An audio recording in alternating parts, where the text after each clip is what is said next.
Olá pessoal, tudo bem? Sejam bem-vindos a mais um vídeo. Então, hoje começando aí do capítulo 7, né? Viemos daquele resumo de células, que nada mais foi um resuminho de um capítulo que a gente já estudou lá no começo dessa coisa toda de quarentena, né? Foi uma das primeiras aulas e na última aula a gente entrou com um resumo. Então, se você ainda não entendeu muito bem aquilo lá, volta lá, assiste aquele vídeo de novo. Não está muito grande, né? Não é uma aula grande de 2 horas, 1 hora, é bem menos. Então, vale a pena dar uma conferida lá se você ainda está com alguma dúvida, beleza? Por que eu estou falando isso? Porque a partir de agora, a gente vai falar sobre os níveis de organização dos seres vivos. O que significa isso? Significa dizer que a gente vai falar das organizações das células formando um indivíduo e como isso acontece. Então, para você começar esse capítulo, você tem que ter na sua cabeça bem claro já o quê? Que tudo que forma o meu corpo, tudo todinho, meu corpinho todinho é formado por células e cada uma tem uma função, um papel aí nesse sistema todo que a gente chama de corpo. Beleza? Então, vamos lá. Para falar aqui, a gente está na página 122 do livro, então, né? Então, olha só. Para começar aqui, ele já fala, ó, ele traz umas perguntinhas para testar o seu conhecimento, para você aí ter a noção de como está o seu conhecimento sobre esse assunto. Então, olha só. Quais são os níveis de organização dos seres multicelulares? O que significa esses níveis, você sabe? 2. Que órgãos do corpo humano você conhece? De que são formados esses órgãos? Quais órgãos você conhece? O que é um órgão? Né? 3. Que sistemas de órgãos do corpo humano você conhece? Outros animais apresentam sistemas semelhantes? O que é um sistema? Né? Outros animais possuem os mesmos sistemas que a gente? 4. As plantas também apresentam órgãos? Olha que curioso. Será? Apresenta? Não. E aí? Lá em Biologia Vegetal a gente falou sobre isso, hein? Então, olha só. No capítulo anterior, você aprendeu que há seres vivos, como as amebas, formadas por uma única célula. Enquanto outros, deixa eu subir aqui para você visualizar isso melhor, enquanto outros, como os animais e plantas, são compostos de muitas células. Nesses seres que a gente chama de multicelular, as células estão organizadas em grupos que executam determinadas funções específicas. Podemos comparar essa organização a uma orquestra, em que cada indivíduo tem seu papel na interpretação e execução da música. Por isso que ele traz essa imagem na abertura do capítulo aí, né? Tem alguém coordenando tudo e as pessoas que fazem parte dessa orquestra, cada uma tem a sua função, né? Cada um toca um instrumento diferente para que no conjunto a ópera saia bonitinha, né? Então, olha só, neste capítulo vamos conhecer as formas de organização das células em diferentes seres vivos, sobretudo, né, principalmente aí no ser humano.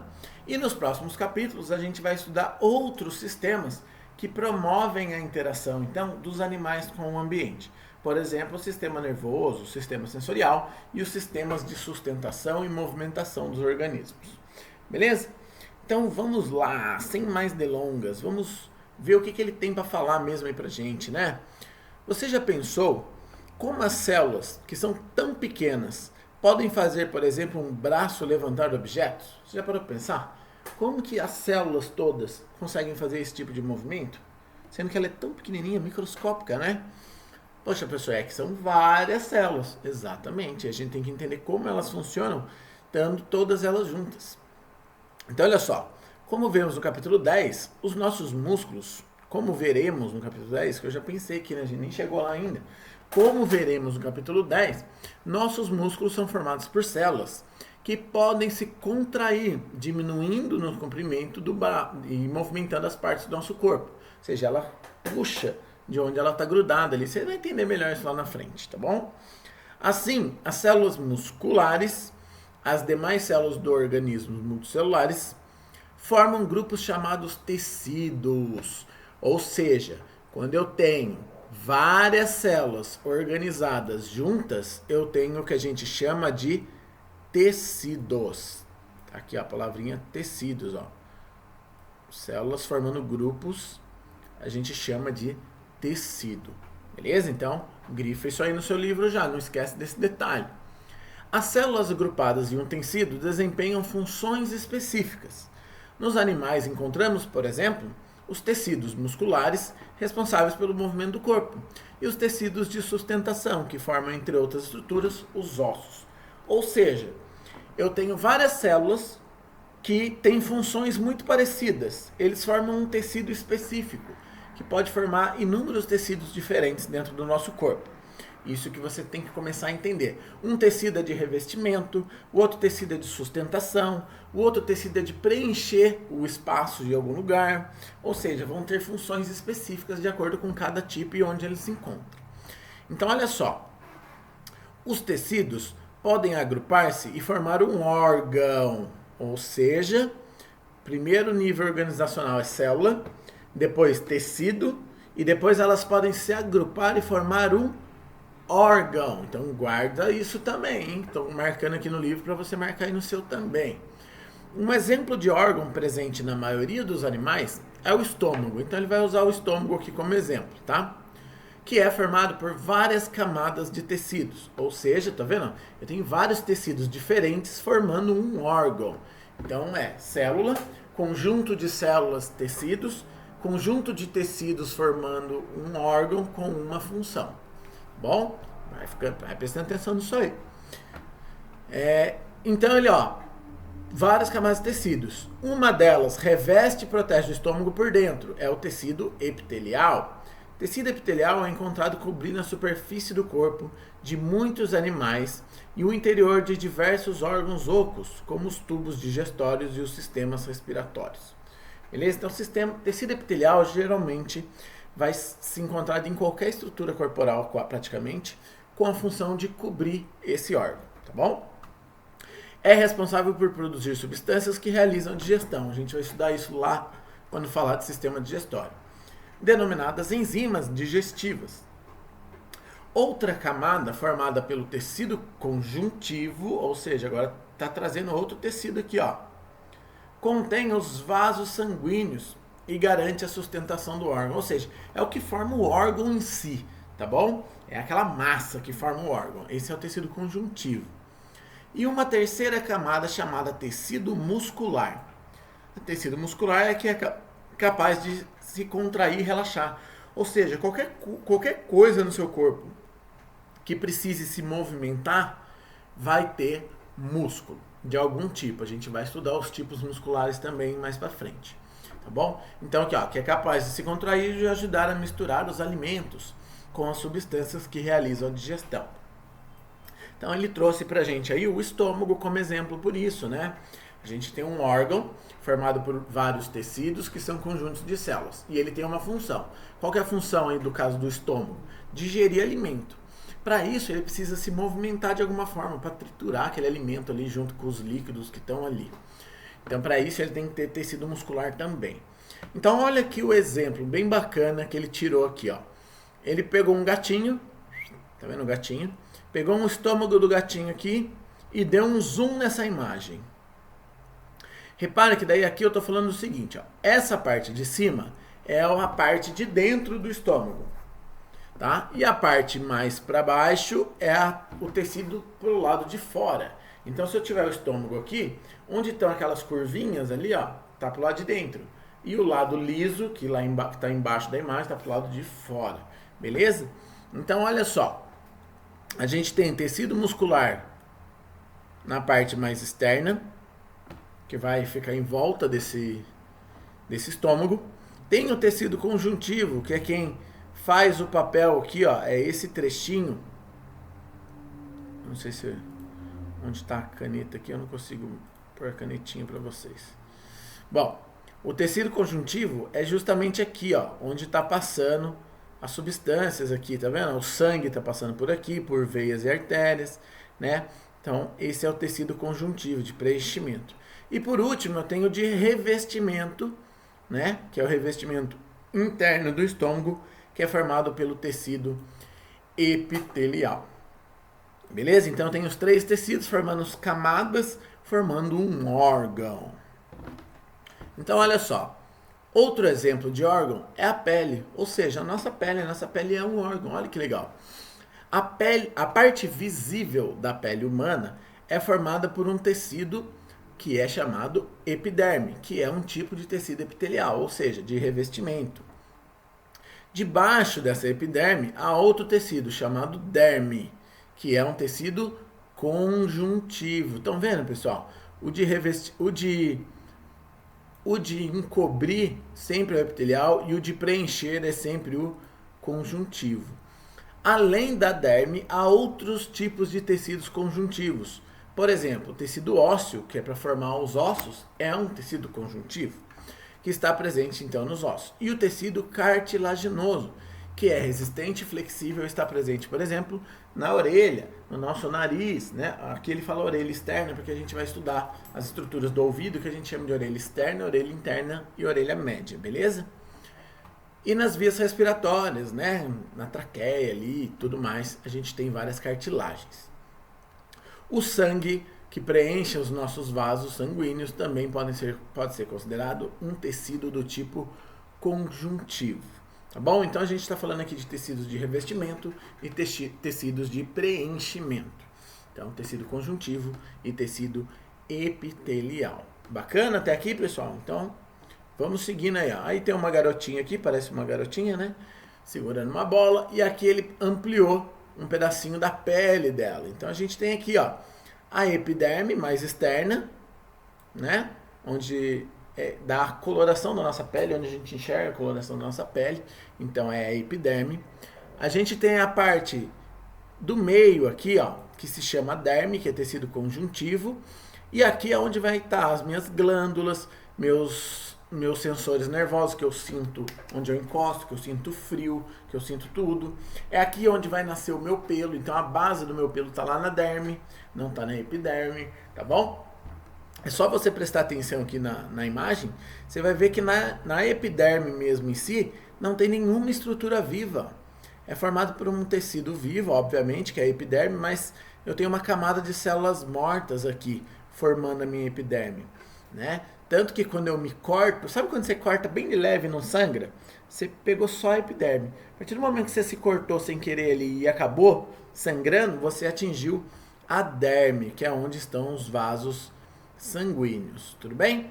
E, por último, a gente tem um bem interno ainda, que é o tecido adiposo. E tecido adiposo a gente fala o tecido que reserva gordura. Então, onde está aquela gordurinha, o nosso bacon, beleza? O bacon tá aí no tecido adiposo. Aqui é até engraçado falar que o bacon é uma representação disso aí, pessoal. Se você pegar uma fatia de bacon, uma peça de bacon cortada, não tem o corinho de cima que a gente fala que é o corinho? Aquilo é a epiderme. Aí a gente tem uma faixa de carninha mesmo. Carninha do bacon, legal, aquela vermelhinha, não tem? Essa é a derme. E aí não tem aquela faixona de gordura nervosa, né? Aquela que vai fritar e vai dar o gostão do bacon, que faz um mal danado pra gente. Aquele ali é o tecido adiposo. Então, se você quer entender essa estrutura aqui, ó, a forma mais fácil é você visualizar aquele bacon bem gostoso, beleza? Se você puder ver ele cru ou frito, que seja o cru é melhor, né? Porque você consegue visualizar isso aí.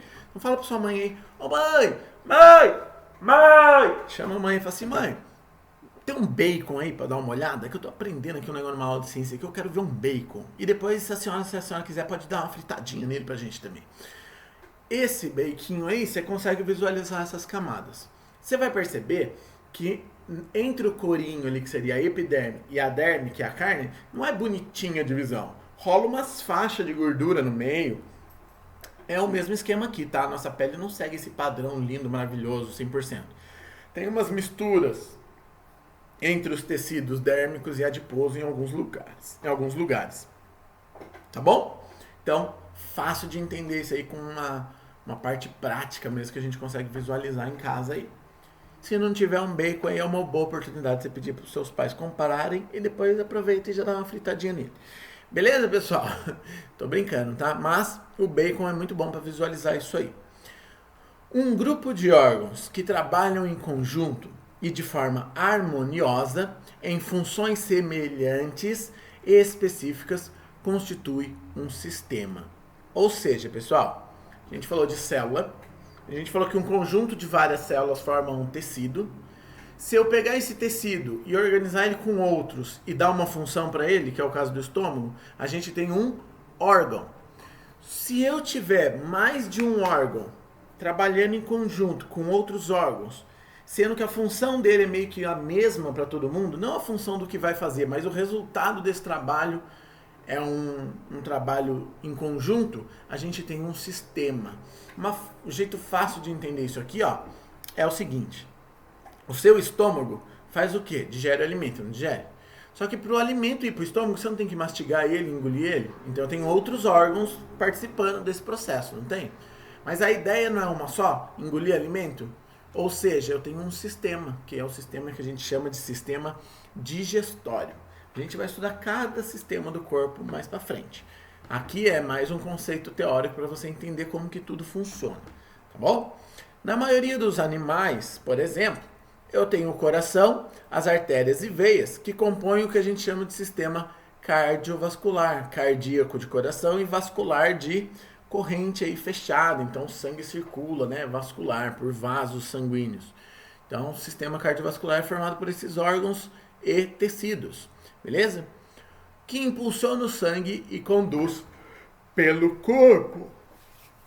O coração, as artérias e as veias estão presentes em todos os vertebrados, animais com coluna vertebral, como peixes, anfíbios, répteis, aves, mamíferos.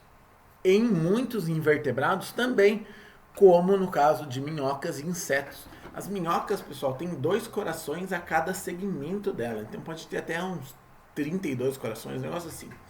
Beleza? Legal, né? Mas é lógico que não é um coração igual ao nosso, bem desenvolvido ali e tal, aquela coisa. Então, olha só, a boca, o esôfago, o estômago, o intestino e mais alguns órgãos, associados às glândulas salivares, ao fígado e ao pâncreas, formam outro sistema, que é o sistema digestório, responsável pela digestão dos alimentos. Ou seja, eu tenho vários órgãos trabalhando,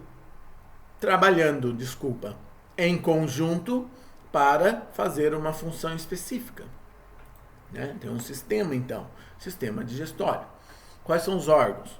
Boca, esôfago, estômago, intestino e outros órgãos ainda, que a gente vai estudar também. Então, olha só, a próxima figura aí, a 7.5, mostra os diferentes níveis de organização da maioria dos organismos multicelulares. Ou seja, falando de organismo multicelular, quase todos eles seguem esse padrão aí, praticamente todos, tá bom? A gente não pode falar sempre tudo ou todos, porque sempre tem algumas exceçõezinhas por aí. Os órgãos atuam em conjunto, formando sistemas que compõem um organismo, como o macaco de cheiro, um mamífero. Então, olha aí, tem um macaquinho, bonitinho na árvore ali, tá vendo? E ele é um organismo. Um organismo só é possível de existir se eu tiver uma célula, por exemplo, ele está usando a célula do tecido muscular, formando um tecido, no caso aqui um tecido muscular cardíaco, ou seja, o músculo que vai formar um órgão do tipo coração. Esse coração, trabalhando em conjunto com artérias e veias, vai formar um sistema, que é o sistema cardiovascular. Vários sistemas juntos vão formar um organismo. Então o corpo vai surgir como um organismo, como um resultado de um trabalho em conjunto dos sistemas. Tudo bem, pessoal? Deu para entender esse conceito? Antes da gente continuar, a gente entende então células. As células têm funções específicas, formando um conjunto, forma então um tecido. Tecidos se organizam de uma forma que representam uma função, ou seja, pego 3 tecidos, por exemplo, e formo um estômago, então eu tenho um órgão. Um órgão, trabalhando em conjunto com outros órgãos em prol de um resultado, eu tenho um sistema. Vários sistemas funcionando em um organismo, eu tenho um corpo, um indivíduo, um organismo. Beleza? Então aqui você já entendeu o que significa organização celular. Quando a gente falou lá em cima sobre a organização celular, a gente estava se referindo a isso aí, essa organização, tá bom? Então, bora lá continuar esse assunto e agora a gente vai falar especificamente de respiração celular. Pessoal, para vocês terem uma noção, respiração celular, ele traz aqui pra gente 3 parágrafos básicos pequenininhos. Mas pra você ter uma dimensão do quanto isso é complexo, a respiração celular é trabalhada em cerca de 1 ano na faculdade. 6 meses, 8 meses, depende da escola, da faculdade, depende hoje também, porque agora é bimestral, não é mais bimestral, é semestral e tal. Mas na época que eu, professor de vocês, estudou isso, levava quase 1 ano para estudar todo o processo de respiração celular, para vocês terem uma noção do quão complexo é isso aí. Mas é lógico que vocês não vão estudar dessa mesma forma nesse momento, né? Mas a gente vai entender aqui melhor o conceito de respiração celular. Por que é tão importante entender isso? Porque se eu perguntar para cada um de vocês aí que está assistindo esse vídeo agora, e eu perguntar o que é respirar, você vai falar, professor, para, né? Respirar é fácil. Respirei, não é? Então, só que a gente tem que tomar cuidado, porque a partir de agora, pense em tudo que você aprendeu sobre respiração até o 6º ano. Esquece isso. Esquece tudo. Nossa, professor, mas aprendi errado. Não, você não aprendeu errado. Você aprendeu da forma que você precisava aprender. Agora você vai aprender de novo de uma forma que você vai precisar aprender para usar mais para frente. O que o professor está querendo dizer? Que você faz 2 tipos de respiração. Você faz essa, que isso a gente chama de respiração pulmonar. Ou seja, o ato de eu inspirar e expirar. Isso é respiração pulmonar. E aí você já está lendo que existe uma respiração celular. A respiração celular nada mais é do que parte da respiração é você fazer isso. Só que o oxigênio que você mandou lá para dentro, ele tem que chegar dentro de cada célula do seu corpo. Já imaginou?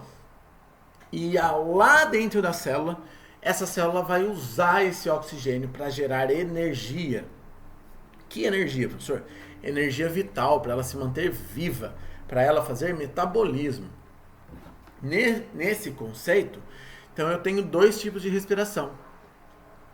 Tem a respiração celular que acontece dentro da célula e tem a respiração pulmonar que acontece fora da célula, tá bom? Então, se eu perguntar qual tipo de respiração humana, 2. Ela faz uma respiração que se chama pulmonar e uma celular, beleza?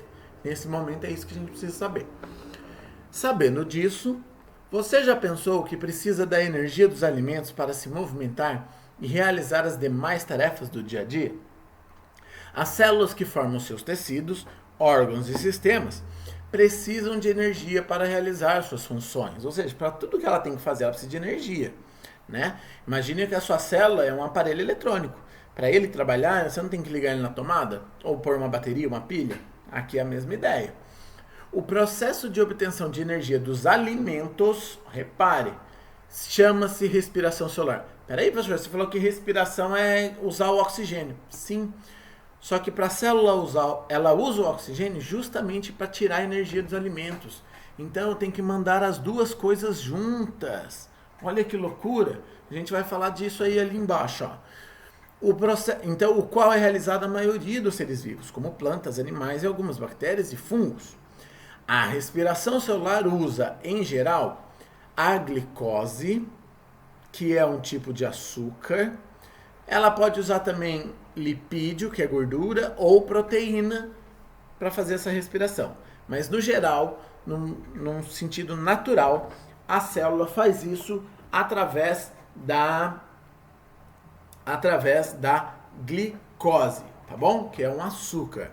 E o gás oxigênio, e junto com o gás oxigênio, né? Então, preciso do ar, o oxigênio que eu respirei, e o açúcar do que eu comi, para daí sim fazer a respiração celular. E o que sobra dessa respiração celular é uma queima. E o que sai dessa queima? Gás carbônico e água, tá bom? Liberando, então, nesse processo, a energia que a gente quer para que o meu corpo funcione. Então é basicamente como se a minha célula fosse um carro. Eu tenho que abastecer esse carro e mandar ar para esse carro. Para quê? Para que esse carro funcione, o motor funcione. E o que sai do escapamento do carro? Sai gás carbônico e água.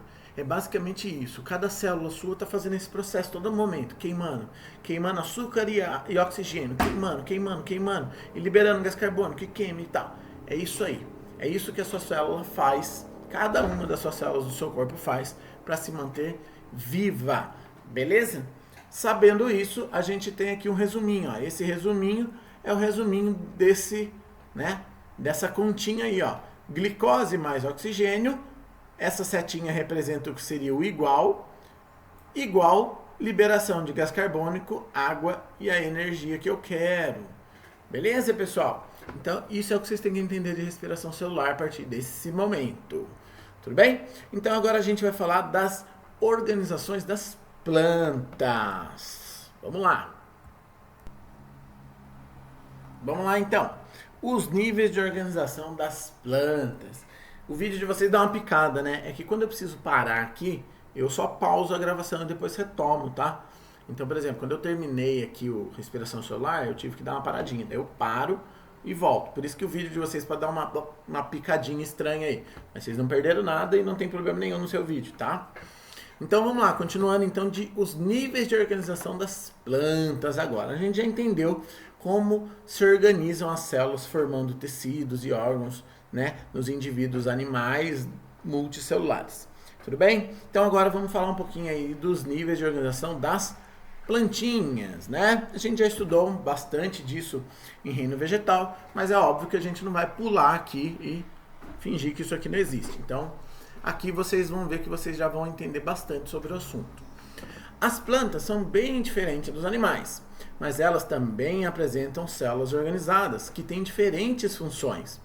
Embora as plantas não se locomovam e nem se alimentem como os animais, elas realizam atividades e estabelecem relações com o ambiente. Vamos entender a seguir como as plantas realizam então essas atividades. É lógico que aqui ele fala uma coisinha, ó. Não se alimentam como os animais, mas tem as plantas carnívoras, né? Plantas carnívoras se alimentam como alguns animais, né? Come lá alguns insetos. Porém, todas as plantas carnívoras fazem também fotossíntese, tá, pessoal? Ela também faz fotossíntese. Uma quantidade menor do que uma planta que não é carnívora, mas também faz. Então vamos lá. Fotossíntese e organização das plantas. As plantas captam água e sais minerais do solo pelas raízes. Ou seja, primeira coisa que a gente precisa para fazer a fotossíntese aí, né? A água e os sais minerais são levados até as folhas, que por sua vez captam gás carbônico, ou seja, e o gás carbônico também. E onde que ela capta esse gás carbônico? Pelo estômago, né? Vocês já aprenderam isso aí, ele nem vai falar disso aqui, ó.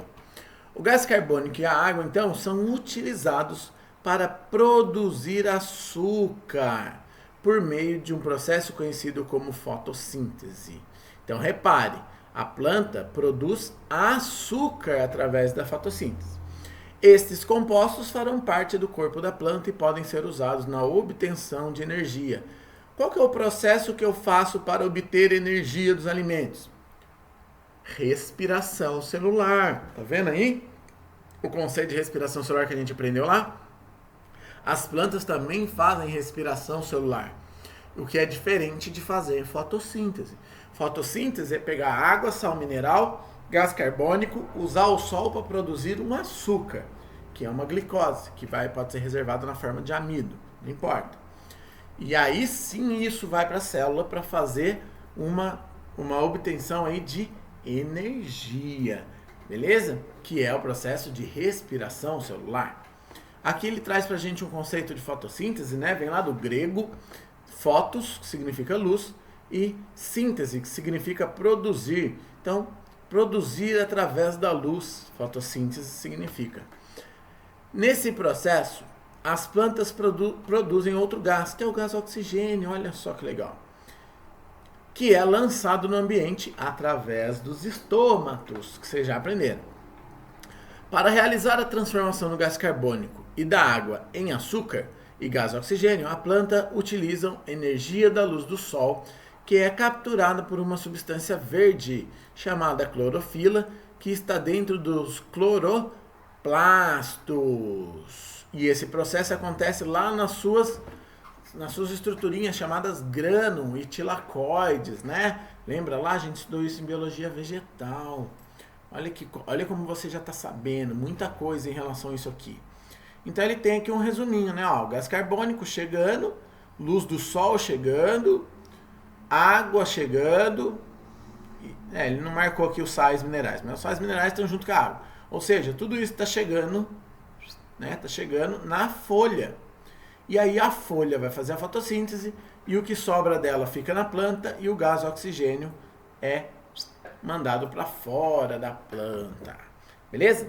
O gás oxigênio liberado pelos seres vivos fotossintetizantes, isto é, aqueles capazes de realizar fotossíntese, é utilizado na respiração celular por muitos seres vivos, inclusive a gente, né? Já o gás carbônico liberado na respiração celular é utilizado pelas plantas, algas e algumas bactérias na fotossíntese. Ou seja, eu uso o oxigênio e libero carbônico. Ela usa o gás carbônico e libera oxigênio. E tá todo mundo numa boa aí, nesse equilíbrio. A gente falou um pouquinho sobre a planta usar o oxigênio também num outro momento. Mas a grande parte do gás oxigênio liberado não é consumido. Então, tem uma sobrinha aí pra gente sim. Tá bom? Então, olha aqui. Ele traz um exemplo aqui, né, de como isso interfere no sistema, ó, né? O sol produzindo energia através das plantas pela fotossíntese, né? O gás oxigênio e os açúcares são utilizados pela planta e também pelos animais que comem essas plantas, né? Por exemplo, o pasto aqui, ó, né, que está pastando, está fazendo a mesma coisa. Então, algumas plantas e animais utilizam novamente essas substâncias liberadas e o que ela libera volta para a planta nesse ciclo. Então, é um ciclo equilibrado, constante. Na maioria das plantas, as células também se organizam em tecidos, órgãos e sistemas, ou seja, não muda das células animais, né? Também tem uma organização aí muito parecida. Diferentemente dos animais, porém, que precisam ingerir outros seres vivos ou seus produtos para se nutrir, as plantas fazem então a fotossíntese. Por isso, enquanto a maioria dos animais tem órgãos e sistemas que lhes permitem movimentar e procurar alimento, a planta não depende do movimento para obter nutrientes, né? A sua água, o seu mineral, o gás carbônico. E nem a luz, nem a energia, né? Porque a luz chega até ela. Então a folha é um exemplo de órgão vegetal. Repare que a folha é chamada de órgão. Por quê? Porque ela tem alguns tecidos e ela tem uma função. Então é um órgão. Boa parte do seu interior é preenchida por um tecido rico em células com clorofila, chamado parênquima clorofiliano. A gente estudou em biologia vegetal. Esse parênquima pode ser dividido em dois. O parênquima palissádico, que é essas célulazinhas verdes aqui, e o parênquima lacunoso, que é esse que sobra vários espaços, que a gente pode chamar de lacunas. Então, por isso que ele se chama lacunoso. E o outro parenquimático, porque elas estão parelhadas entre si e não sobra espaço, tá bom? Então, esses dois formam o parênquima clorofiliano. Muitas plantas são ainda cobertas por um sistema dérmico, ou seja, um tecido de, né, como se fosse um tecido epitelial aqui, ó. Nesse sistema há, por exemplo, um tecido formado por células que constitui a epiderme, olha aí, como se fosse a epiderme nossa. Essa camada de células é coberta por uma cutícula que protege a planta e diminui a perda de água da folha para o ambiente. A gente falou muito disso nas aulas de biologia vegetal lá, né? Sobre a função da cutícula para evitar que a água evapore da folha e, consequentemente, ela sobreviva num ambiente que não seja o aquático, que seja um ambiente terrestre seco aí, né? Beleza? Tranquilinho? Olha aqui, até isso, ó, parênquima, vem do grego também, ó, que significa encher ao lado, ou seja, preenchido, parenquimático, ocupado todos os espaços. Tá bom? Então a gente tem aqui um exemplo, né? Peguei uma folha, ampliei um corte dessa folha. Eu tenho os tecidos condutores de seiva, xilema e floema, e tenho as epidermes superior e inferior, e no meio disso tudo eu tenho o meu parênquima. Repare que na parte inferior da minha epiderme aparecem as estruturinhas aqui, ó, os estômatos, que é por onde o ar entra e sai do parênquima lacunoso da minha folha. Olha que legal, tudo isso a gente já viu lá em biologia vegetal, né, na matéria de ciências biológicas. Tudo bem? Então, continuando, vamos lá, olha lá, estamos na página agora 128. Outro grupo de células formam os tecidos vasculares, ou seja, agora a gente vai falar do xilema e do floema, responsáveis pela condução da seiva, mistura de água e nutrientes que circula nos vegetais. Há dois tipos principais de tecidos que compõem o sistema vascular, então. Quais são eles? Xilema e floema, que a gente já sabe. Uma delas transporta água e sais minerais retirados do solo pela raiz e levam até as folhas. E o outro distribui os açúcares produzidos na fotossíntese lá nas folhas e distribui isso para toda a planta. Beleza? A água e os sais minerais, então, são absorvidos e formam a seiva do xilema. Tá bom? Seiva mineral também que a gente chama. Por que mineral? Porque só tem substância mineral ali, né? Água e sais minerais. Enquanto os açúcares produzidos na fotossíntese, lá na folha, se chama seiva do floema. Floema vem de flor, da planta. É uma seiva orgânica. É uma seiva produzida pela planta. Tá bom? Através da seiva do xilema. Então a raiz, repare aí, ó, é outro órgão que fixa o vegetal no solo e absorve águas e sais minerais. Ou seja, ele está aqui, ó, sua função. Se eu tenho tecidos organizados de uma forma e tem uma função, eu tenho um órgão. O caule sustenta as folhas e as mantém, geralmente em posição elevada, o que possibilita a captação de luz necessária para realizar a fotossíntese. Além disso, como vimos, tecidos vasculares do caule transportam diferentes nutrientes das raízes às folhas e das folhas às raízes. Então, basicamente, eu tenho o quê? Uma plantinha fazendo fotossíntese nas folhas com as substâncias que subiram para a planta através do xilema. E os meus açúcares produzidos nessas folhas são distribuídos de volta, né, pelo meu floema, entregando tudo isso para o resto da planta, para que a planta cresça e se desenvolva. Inclusive, substâncias do floema chegam até as raízes, né? Para que a raiz cresça e a planta cresça e se desenvolva, tá bom? Vamos continuando aí então. Observe que as plantas que fazem parte da sua alimentação, que partes dela você consegue reconhecer, né? O que você come aí de vegetal? Não come? Tá precisando comer, hein, cara? Vegetal faz bem para a saúde. Vegetal é muito importante. Beleza? Não esqueça disso. Quais são as folhas e flores que você consome em suas refeições? Quais são as raízes e caules? Você parou para pensar nisso? O que eu como? Ah, tá comendo alface. Alface é o quê? Folha? Caule? É fruto? É raiz? Você parou para pensar nisso tudo? Interessante, né? A gente falou um pouquinho disso em reino vegetal. Você já consegue ter uma dimensão das coisas aí. Aqui ele fala que no 8º ano a gente estuda com mais detalhe, me desculpa, tá, pessoal? As flores, que é um órgão específico para a reprodução das plantas. Mas esse processo tudo a gente aprende lá no 8º ano, tá bom? Então agora a gente vai, né, a seguir aí, ó, vamos examinar modelos para compreender a organização complexa dos sistemas digestório, respiratório, cardiovascular, urinário, endócrino do organismo humano. Outros sistemas de órgãos que formam o corpo humano serão discutidos nos próximos capítulos dos próximos anos também. Por exemplo, os órgãos reprodutivos é só lá no 8º ano, enquanto os órgãos principais dos sistemas digestório, respiratório já está tudo aqui no 6º. Beleza? Antigamente tudo isso era uma matéria só no 8º ano. Agora, com as normas da BNCC, com algumas alterações, vocês que estão chegando no 6º não vão sentir tanta alteração, vocês já vão pegar o negócio do zero. Quem está lá no meio do caminho está tendo uma certa dificuldade aí para se organizar nessas ideias. Tudo bom? Tudo bem?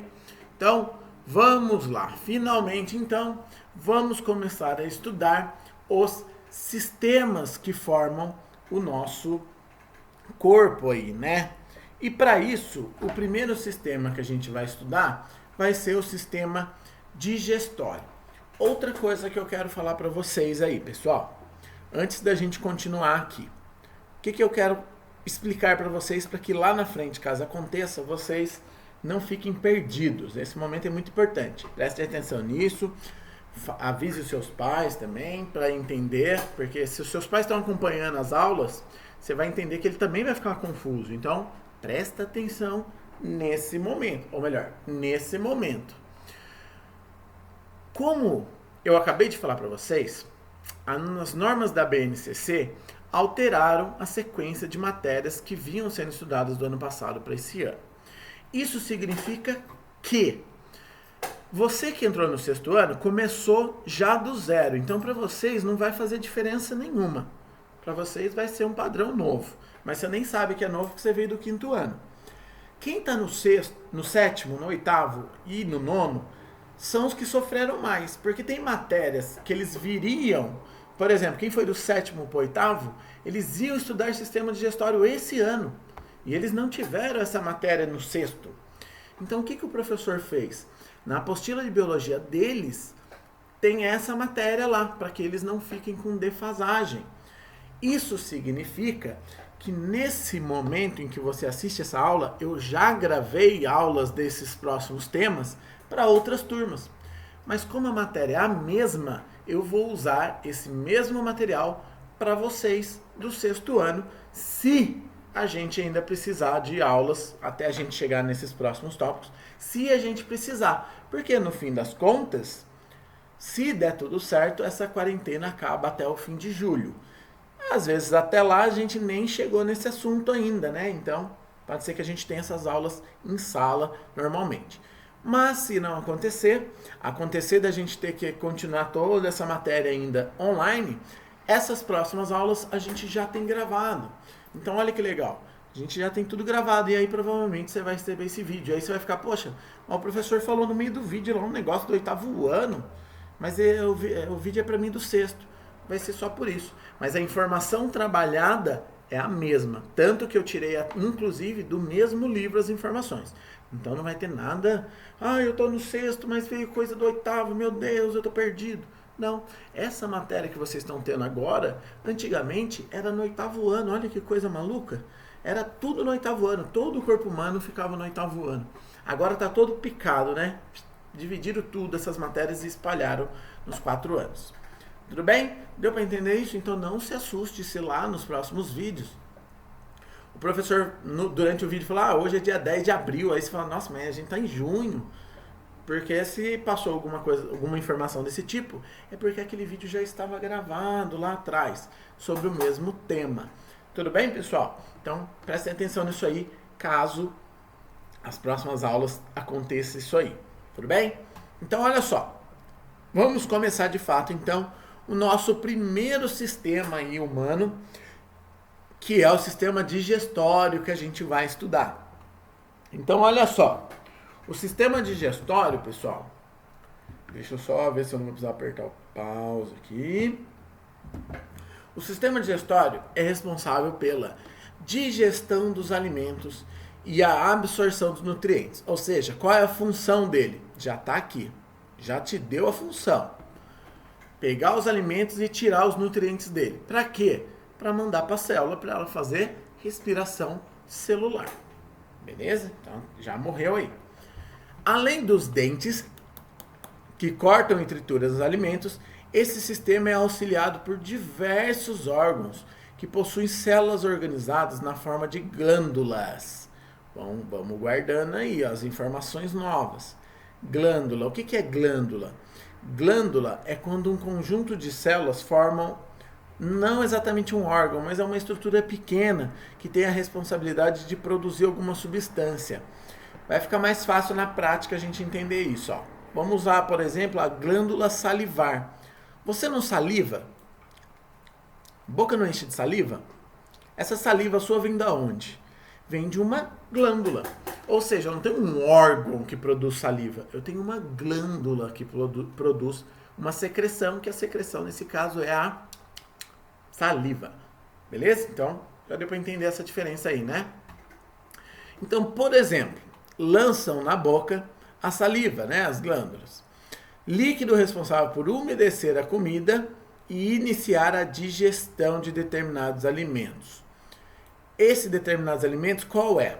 É o seguinte, não está no livro de vocês, mas já vou dando a real para vocês aí. Essa glândula salivar, ela produz uma enzima. Enzima é uma substância secretada, aí, no caso a saliva. Enzima é uma substância da saliva que digere algo, tá? Essa enzima se chama amilase, beleza? Nossa, professor, amilase, tá ficando complexo aqui para mim. Deixa eu ver se eu consigo escrever nesse... Eu queria escrever aqui, não tem como eu escrever? Deixa eu ver se eu consigo aqui, pessoal. Que eu quero... Aqui, ó, modo aula. Modo aula aqui. Agora eu acho que sim, ó. Ah, quer ver? Aí, que legal, ó. Agora eu vou escrever para vocês aqui, ó. Se eu quiser escrever aqui, vou apagar isso aqui, vamos escrever. Então, lá na amilase, tá lá na nossa glândula salivar. A amilase, então, é uma enzima, ou seja, uma substância que destrói algo, né? Responsável por digerir. Por que se chama amilase? Porque ela digere amido. E se você já lembra lá das aulas de biologia vegetal, amido é um açúcar dos vegetais. Então a amilase que está na nossa saliva, na boca, participa, né, do processo de digestão do amido. Então quando ele fala que umedecer a comida e iniciar a digestão de determinados alimentos, ele está falando aqui dos alimentos que possuem amido. São esses alimentos que ele está se referindo aqui. Tá bom? Depois eu tenho outro órgão ainda, que é o fígado. Além de desempenhar inúmeras funções, ele produz um líquido, que é a bile. Ou seja, ele produz uma enzima. No caso aqui a gente fala que é uma substância bile. E essa bile tem enzimas também. Tem uma enzima que se chama pepsina e que consome aí gordura, mas a gente não vai entrar nesses detalhes não, que está armazenado numa vesícula biliar, tá bom? Que facilita a digestão então das gorduras, olha o que eu falei. Outra glândula ainda que produz uma secreção responsável pela digestão de vários tipos de alimentos é o pâncreas, beleza? Ele vai produzir algumas substâncias e alguns hormônios ainda que a gente vai estudar mais para frente. Não vamos ficar aprofundando agora, porque senão a informação vai ficar aí na cabeça de vocês, vai gerar muita confusão, tá bom? A única coisa que eu preciso saber agora é que o meu sistema digestório é formado por vários órgãos, várias glândulas, né? Várias substâncias estão envolvidas no processo de digestão de um alimento aí. Então a digestão permite, olha só, que os nutrientes presentes nos alimentos atravessem a parede do tubo digestório. O que é um tubo digestório? É o tubo por onde o alimento passa, todo o caminho que o alimento percorre, tá bom? Sejam absorvidos pelo sangue e levados até a célula, ou seja, toda a função do sistema digestório é essa: pegar o alimento, tirar o nutriente dele e passar para o sangue, e do sangue levar isso para as células, beleza? Então vamos ver quais são os órgãos principais que formam esse sistema digestório, então, e as chamadas glândulas anexas, que são as glândulas que secretam substâncias que vão participar de todos esses processos. Então, logo de cara, a gente tem uma estrutura aqui que se chama dentes. Olha só, os dentes estão na nossa boca, junto com a nossa língua. Todos eles participam do processo de quebra mecânica, né? A digestão mecânica, né? Então, boca, dente e língua participam do processo de digestão mecânica. Beleza? Ou seja, a parte física do negócio ali. E aí, pessoal, tem dois detalhes aqui que eu posso falar para vocês. O primeiro deles é o seguinte. Antes mesmo de fazer a digestão mecânica na boca, a gente pode considerar que a gente faz uma digestão mecânica antes de pôr o alimento na boca, não faz? Você pega um pãozão, cafezão da tarde chegando, cafezão, pãozinho com manteiguinha, quentinho, você enfia o pão inteiro na boca. Se você faz isso, tá bom? Para de fazer isso, não é legal. Mas geralmente você fala, não, professor, que isso? Não dá, na padaria do lado de casa vende um pãozão desse tamanho aqui, como que eu vou pôr ele inteiro na boca? O que você faz? As pessoas mais finas fazem o quê? Corta, passa manteiguinha e vai cortando os pedacinhos e pondo na boca, não faz isso? Outros mordem o pão, né? Eu faço isso, mas ogrão aí, mas é isso, né? Você não está diminuindo o alimento em partes menores? Então a gente já tem uma digestão mecânica aí acontecendo antes mesmo de pôr o alimento na boca, beleza? Quando você corta o bife lá com a faca e com o garfo, mesmo sistema.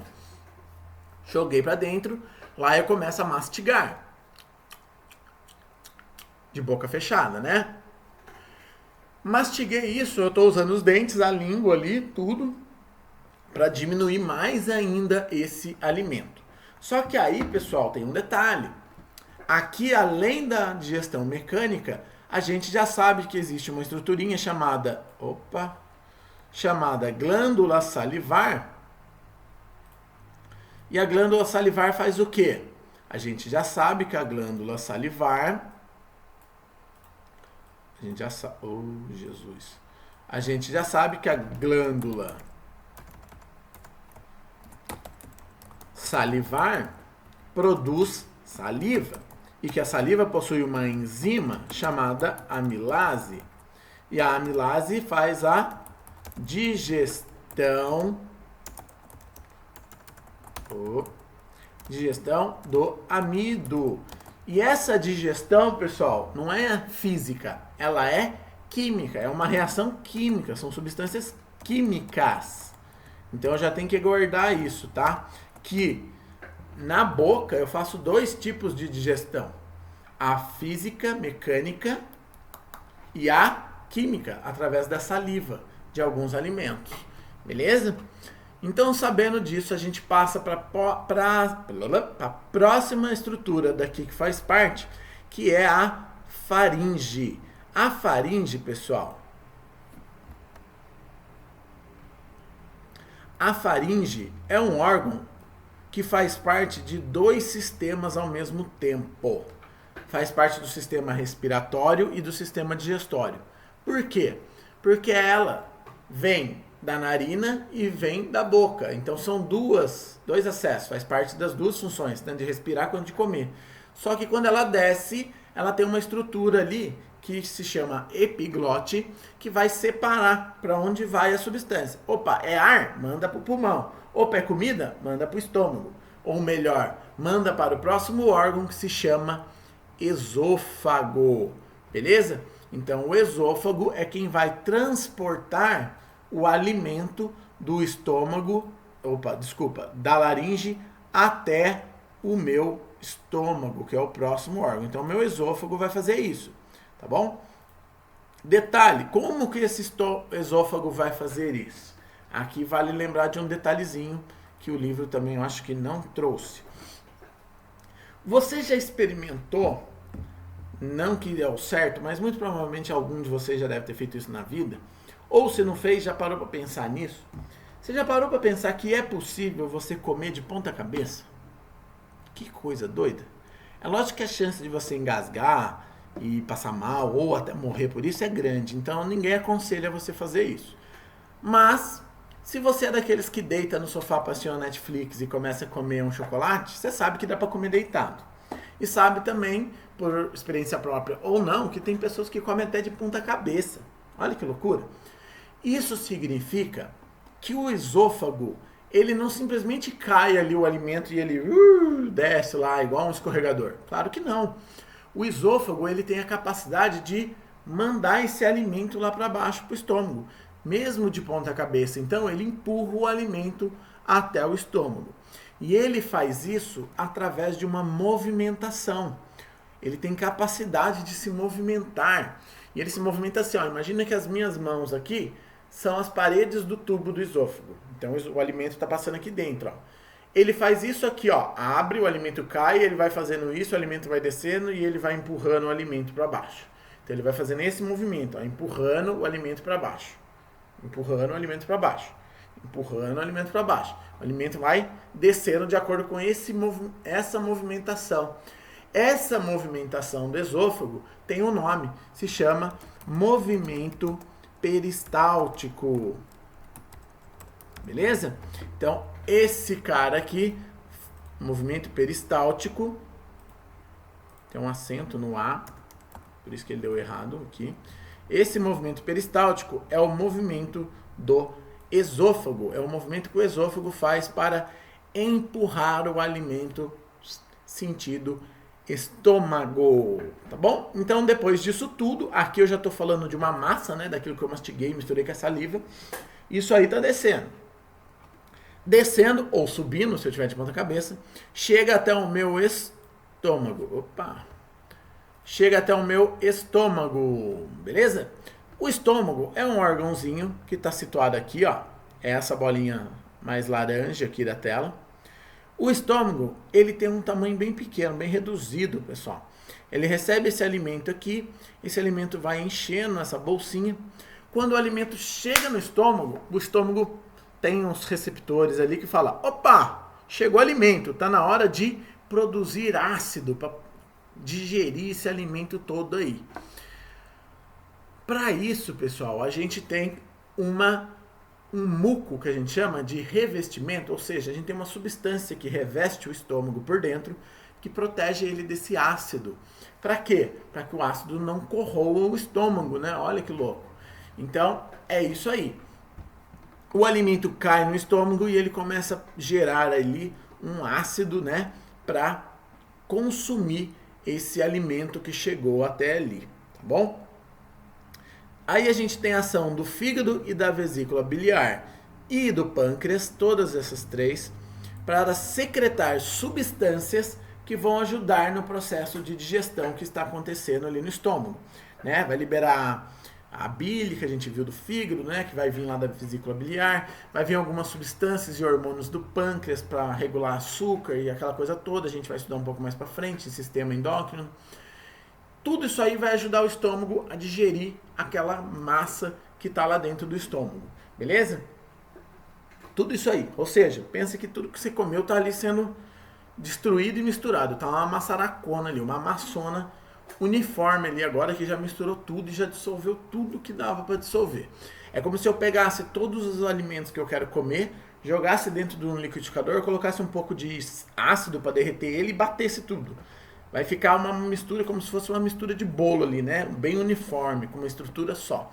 É isso que acontece ali no estômago. Beleza? Depois do estômago, ele desce e entra no que a gente chama de intestino delgado. Que é esse carinha aqui, ó. O intestino delgado é esse carinha aqui do meio, ó. Deixa eu mudar a cor do meu breguecinho aqui, ó. Que vai ficar mais fácil de visualizar.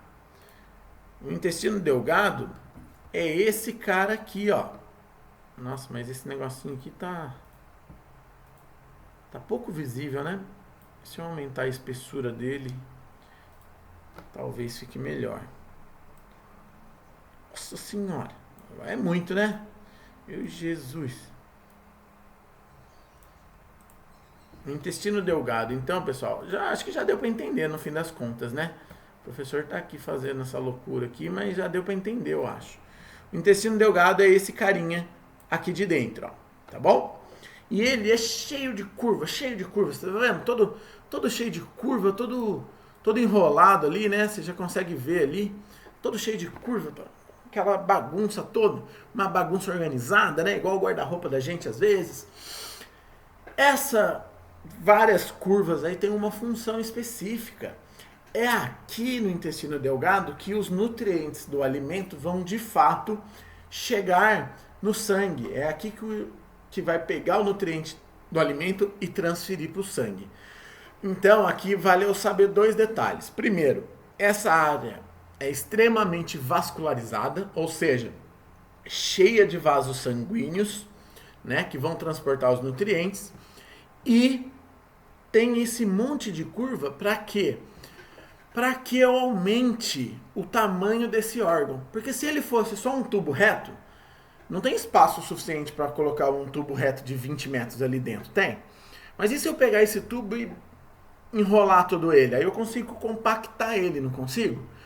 É mais ou menos essa ideia. Quanto mais curvas eu tenho, maior o espaço que eu consigo colocar ali dentro. Então esse órgão aqui, se eu esticar ele, ele fica extremamente comprido. Mas dentro do meu corpo, todo enrolado, eu consigo colocar ele inteiro aí dentro. Esse é o conceito do porquê que ele é todo assim. Passando o intestino delgado, vai sair uma massa alimentar que praticamente já peguei tudo que eu queria, né? Peguei todos os nutrientes, gordura, açúcar, tudo que tinha que eu queria aproveitar, vitamina, sal mineral, já foi. Esse alimento vai passar pelo intestino grosso, que é o carinha em amarelo aqui, ó, até chegar no reto. O reto é a parte final dele que vai sair no ânus, por onde o cocôzinho vai embora, tá bom? Então aqui, esse último órgão, que é o intestino grosso, que a gente está falando aqui agora, esse cara aqui, né? Ele vai fazer o quê? Ele vai ter uma função muito especial aqui, que é a função de absorver água, beleza? Então o intestino grosso absorve água. Guardem isso, tá? Absorve água. Quem que absorve água? O intestino grosso, tá bom? Por que ele absorve água? Porque pensa, todo alimento tem que correr todo esse caminho, se ele for seco, ele não vai legal. Então tem que ter água para carregar ele. Essa água é aquela que você toma durante o dia, o suco que você toma durante a refeição, né? O café que você está tomando junto com o pão que você está comendo. Então fica uma coisa mais líquida, né? Junto com o líquido já do próprio corpo, que vai vir ali do fígado, da vesícula biliar, do pâncreas, do próprio estômago, da saliva, junta tudo. Então é bem líquido. E quando ele passa no intestino delgado, que é para distribuir todos os elementos, chega bem líquido no intestino grosso também. Ou seja, o intestino grosso faz o quê? Beleza, agora que vocês já pegaram tudo que vocês tinham que pegar aí no intestino delgado, deixa eu pegar uma água aqui e voltar para o corpo para eu jogar esse resto fora. É basicamente isso que ele faz. Porque senão, você já imaginou? Se o intestino grosso não absorvesse a água, você ia ter diarreia sempre. A forma natural de você fazer fezes seria sempre diarreia. E não é legal, né, pessoal? E outro detalhe, isso é uma forma de adaptação para o ambiente terrestre. Quanto menos água eu perco para o ambiente, menos eu preciso tomar. Então eu consigo viver melhor em regiões com pouca água. Tudo faz parte de um processo evolutivo também. Tá bom? Então aqui basicamente a gente conversou sobre tudo como funciona esse sisteminha. Vamos ver como que o livro traz pra gente? Olha só. Depois de passar pela boca e ser engolido, depois de passar pela boca e ser engolido, o alimento passa pela faringe, né? E pelo esôfago e chega no estômago, onde a digestão continua. Em seguida, detalhe pessoal, a gente falou que aqui rola uma digestão mecânica. Daqui para baixo é digestão química, tá bom? Então olha só, em seguida é empurrado pelo intestino delgado, que também atua na digestão do alimento e na absorção da maior parte dos nutrientes do alimento digerido. Ou seja, o que eu falei ali, né? Na próxima etapa da digestão, o alimento chega no intestino grosso, onde boa parte da água contida nos alimentos é absorvida pelo corpo e ocorre a formação das fezes, né? Ou vulgarmente chamado de troço ou cocôzinho. Beleza, pessoal? Eu sei que vocês já usaram essa palavra aí. O certo é fezes, beleza? Compostas de tudo que não foi digerido nem absorvido pelo organismo. As fezes, então, são eliminadas pelo reto, que se abre no ânus. Pessoal, tomem muito cuidado. Reto e ânus são coisas diferentes. Reto é a porção final do intestino. É essa partezinha aqui, ó. Lá, o buraquinho por onde sai é o ânus, tá? Não confunda reto com ânus. São coisas diferentes. Tudo bem? Então, basicamente, o que a gente tinha para entender aqui de sistema digestório, a gente conseguiu captar nessa conversa aí. Deu para entender, né? Enquanto eu fui fazendo aqui, eu fui escrevendo o que dava. Se você não fez as anotações que eu fiz aqui, faça isso no seu caderno. Faz um desenho desse carinha aí, ó, igual do livro. Ou pega o seu livro, mas eu acho que o legal é fazer no caderno. E anota essas informações aí, ó. O esôfago faz o peristaltismo, que é o movimento peristáltico para empurrar o alimento. A digestão mecânica acontece na boca, na mastigação. Ao mesmo tempo está rolando a digestão química da amilase no amido lá na boca. Eu engulo isso, passa pela faringe, que é um órgão que funciona tanto para sistema respiratório quanto digestório. Desce pelo esôfago, do esôfago chega no meu estômago, que vai chegar várias substâncias ácidas e vai digerir esses nutrientes do alimento, vai quebrar tudo, gordura, açúcar, carboidrato, tudo que está ali, e vai para o intestino delgado, que é o meu maior intestino, cheio de curva para aumentar a minha área de superfície de contato com o alimento. O que significa aumentar a superfície de contato com o alimento?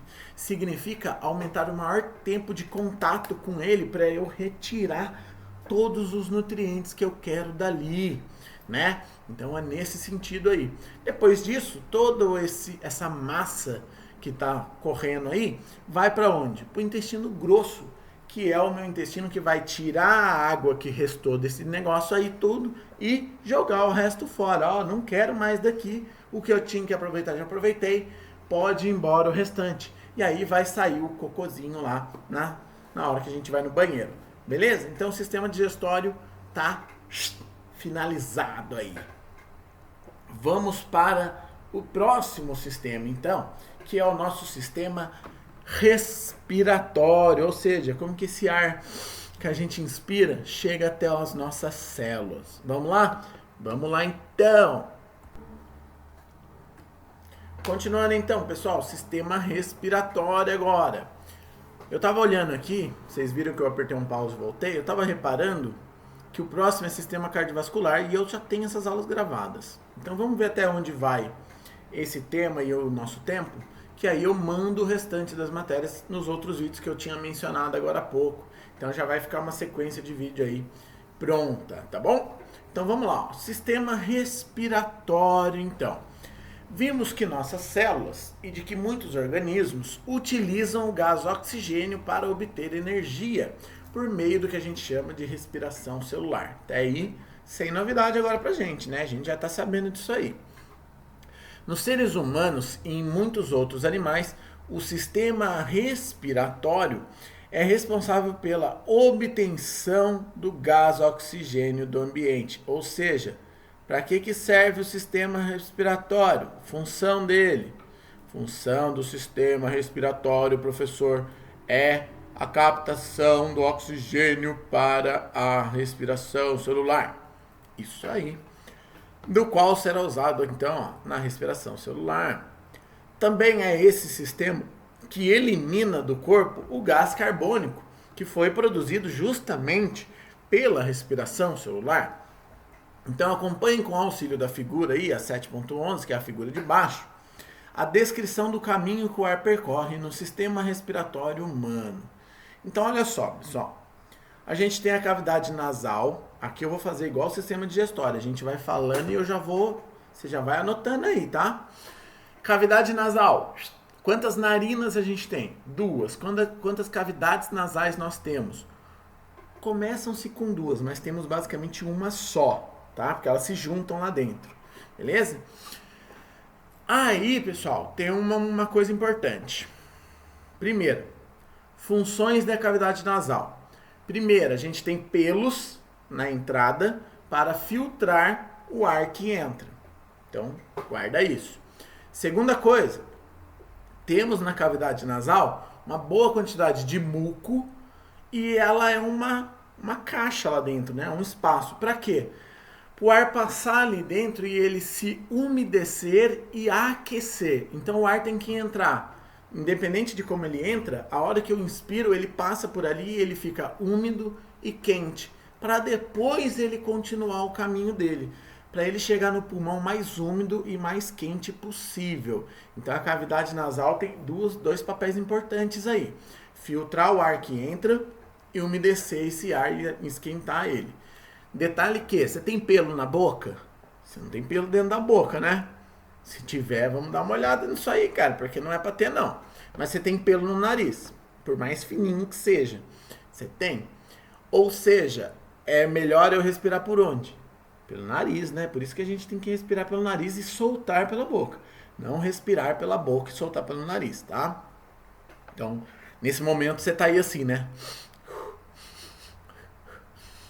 Você tá aí controlando sua respiração, é normal. Vai acontecer isso durante um tempo, na hora que você vê, você já percebeu, já foi. Você nem tá fazendo mais isso. Quando você manda esse ar, então, você manda ele para onde? Ele passa pela faringe, você sente ele no fundo da sua garganta, se você respirar com calma, prestando atenção, você sente ele batendo lá no fundo. Então ele passa pela faringe, órgão que é, lembra lá, eu falei que é comum com o sistema digestório e respiratório.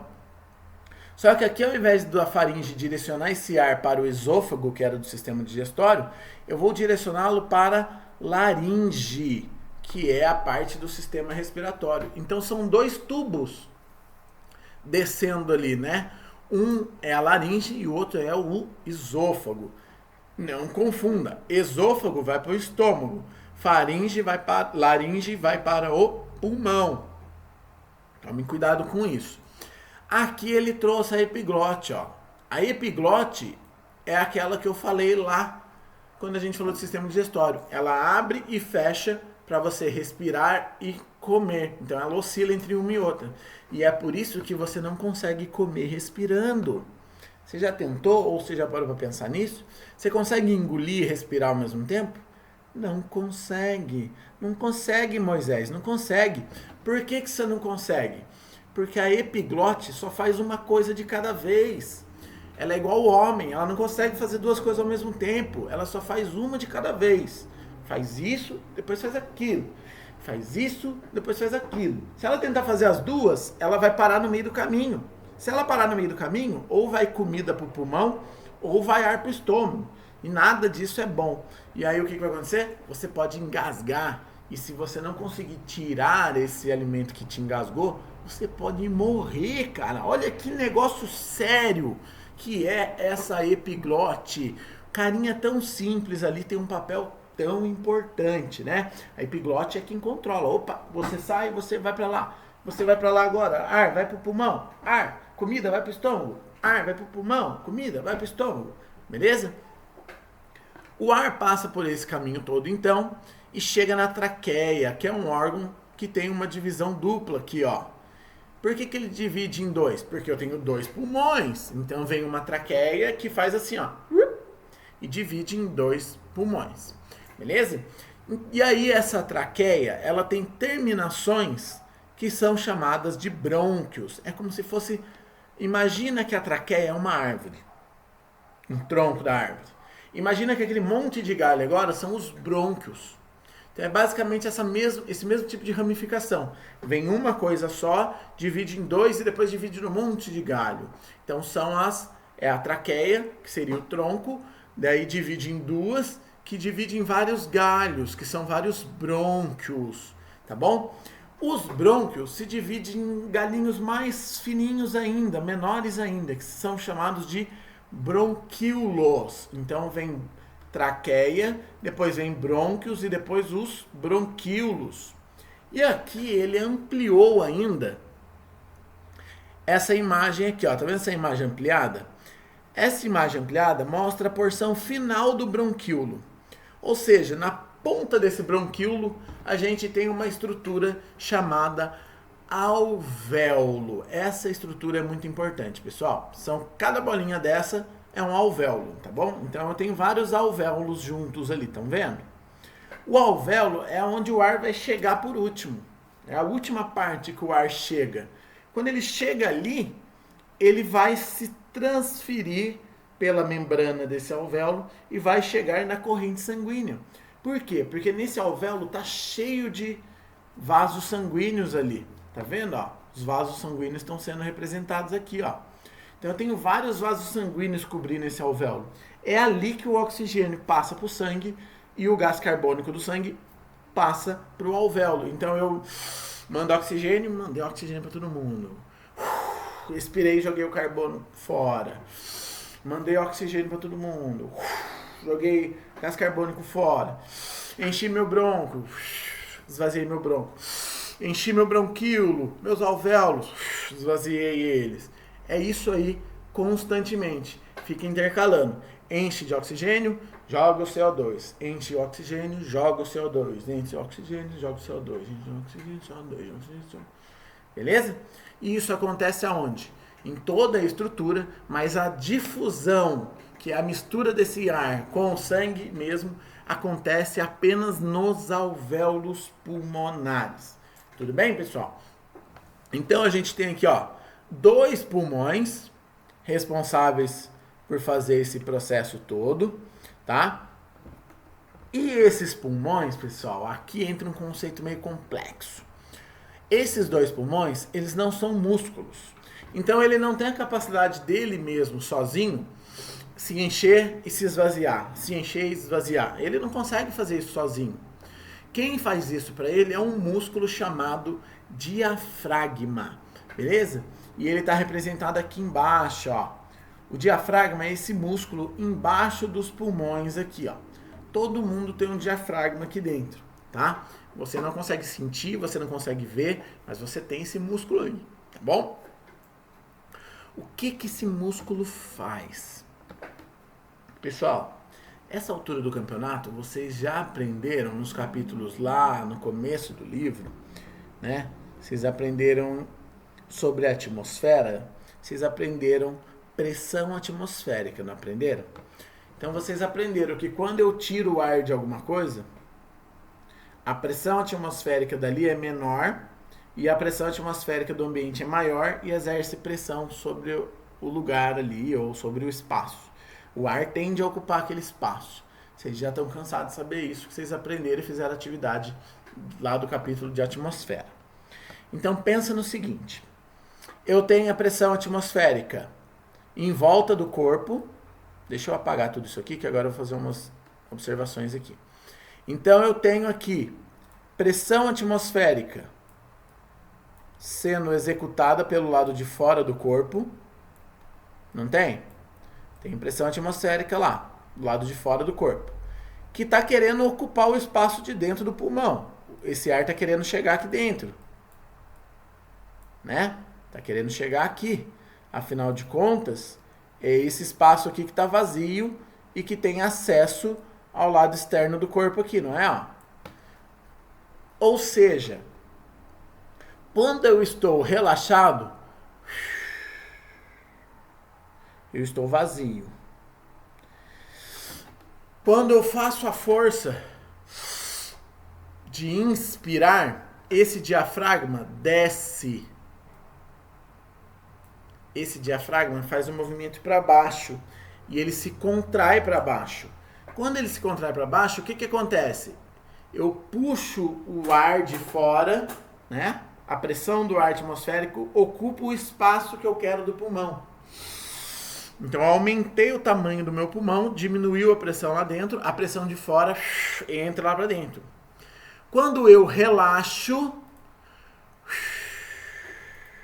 o meu diafragma volta lá para cima.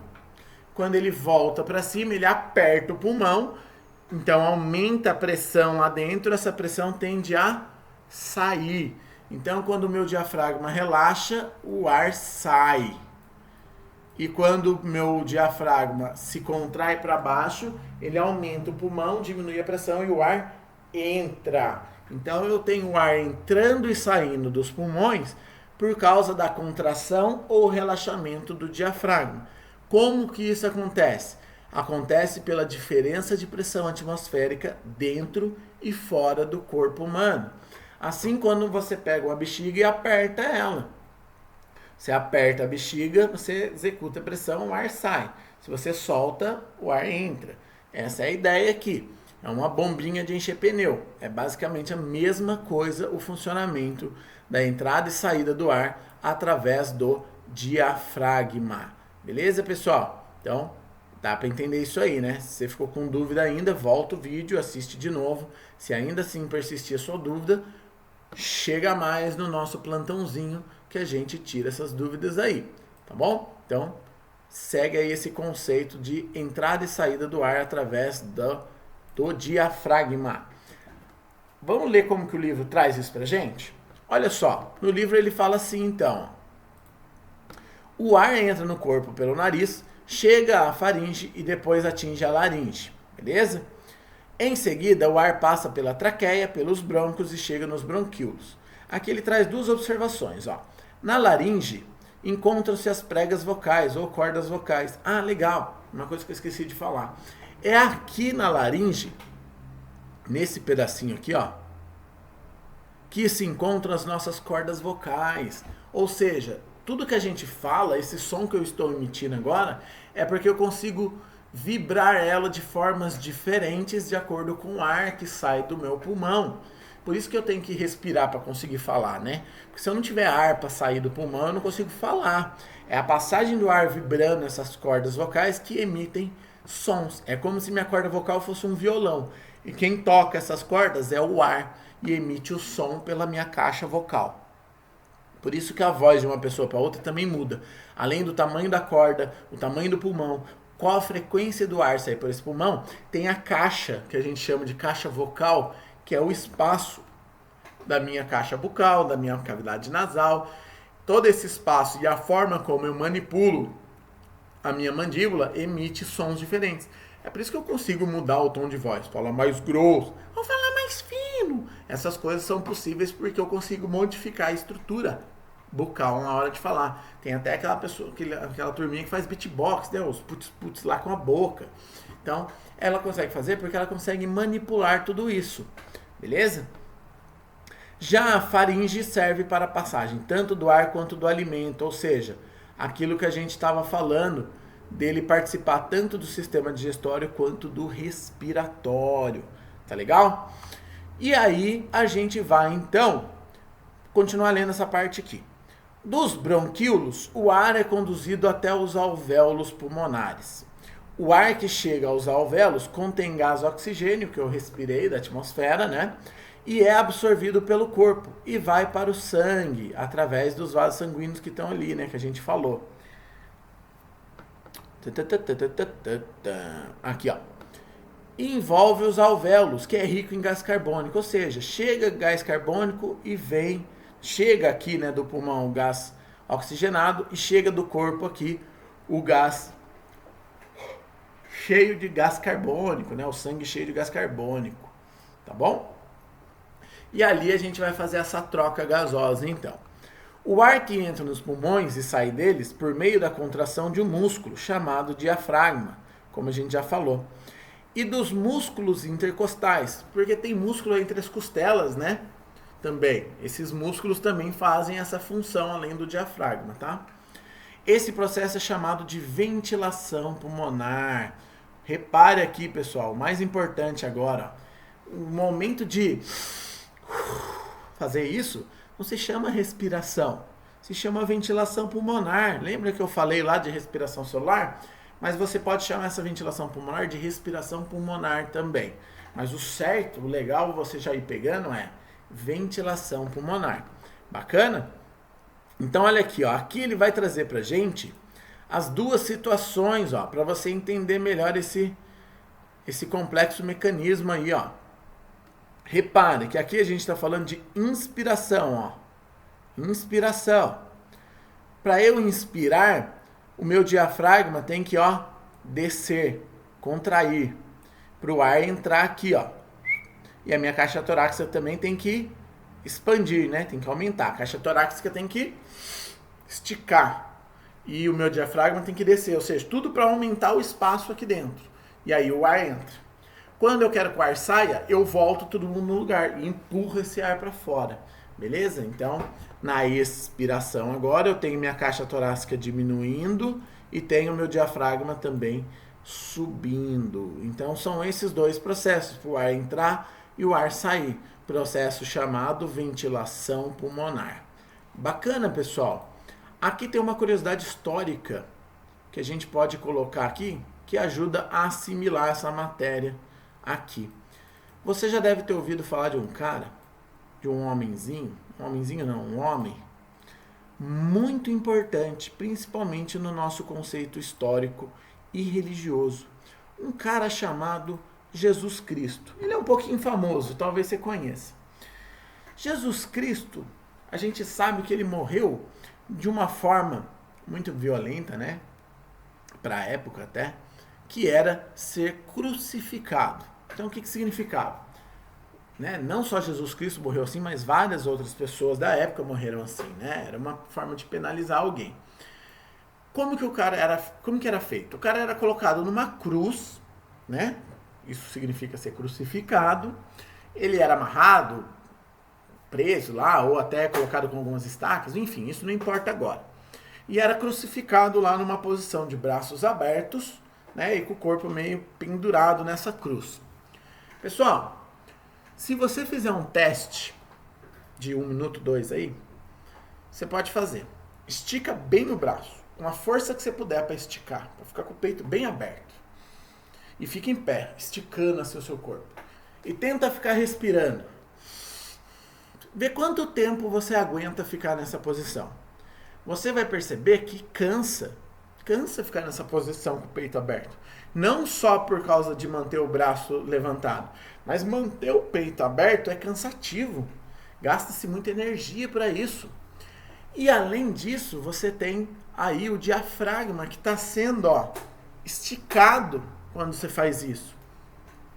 Ou seja, quando a pessoa era crucificada, muitas das vezes ela não morria sangrando, ela não morria por causa de fome, não morria de frio, ela não morria por causa do negócio que pregaram lá e vazou sangue. Não morria por nada disso. As pessoas que eram crucificadas morriam asfixiadas, morriam sem conseguir respirar. Nossa, professor, mas como que ela não conseguia respirar se ela estava com a boca livre? Justamente porque deixar a pessoa crucificada faz com que o diafragma e os músculos intercostais fiquem esticados. Eles não conseguem trabalhar. Se ele não consegue trabalhar, o pulmão não abre e fecha. O ar não entra e sai. Se o ar não entra e não sai, ele não oxigena o sangue. Se eu não oxigeno o sangue não leva oxigênio para as células. Se as células não conseguem fazer a sua respiração e obter energia, ela morre. Então, se as células morrem, morrem os tecidos. Se os tecidos morrem, morrem os órgãos. Se o órgão morre, morre o sistema. Se o sistema morre, morre o organismo. Então, é uma cadeia de eventos aí, tá vendo? Tudo isso por quê?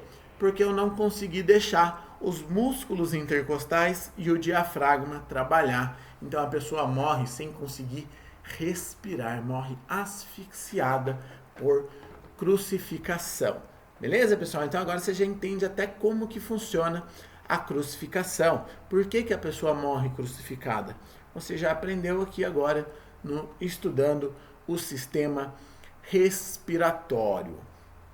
Beleza, pessoal? Então, o que a gente tinha que falar sobre sistema respiratório, a gente já falou aqui também. Tudo bem? Agora, a gente vai falar sobre sistema cardiovascular. Só que o que eu vou fazer? Eu tenho uma aula muito mais completa de sistema cardiovascular, já feita além do que está no livro. Então a gente vai dar uma resumida rápida no sistema cardiovascular e a próxima aula é o outro vídeo, você vai assistir cardiovascular que já está gravado. Beleza? Então vamos ver o que ele traz aqui pra gente.